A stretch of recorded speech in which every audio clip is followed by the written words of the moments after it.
Argument is an aspect of creation. Rebbe Nachman of Breslov, the 18th century Hasidic master, starts one of his famous essays with the statement that argument is an aspect of creation.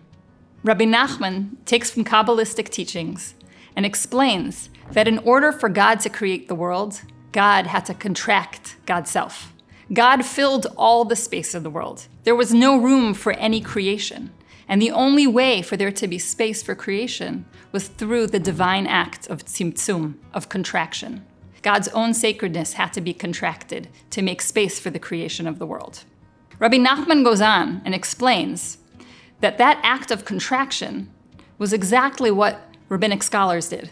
When rabbinic scholars were in the Beit Midrash, in the house of study, arguing with one another, if there had been only one opinion, if one scholar had just kept stating his opinion, it would have taken up all the space, and there would have been no space for others. The comparison that Rabbi Nachman makes between God and rabbinic scholars is a radical one. And what Rabbi Nachman is saying is that the very act of argument, the act of letting other opinions into the Beit Midrash, was very similar to the act of creation.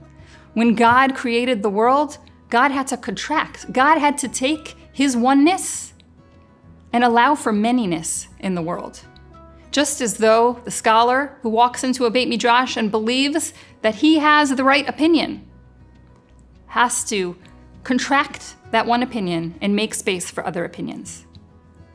What I find even more beautiful about this idea is not only about the God or the Torah scholar contracts oneself, but in fact, when God contracts himself, God is no less sacred.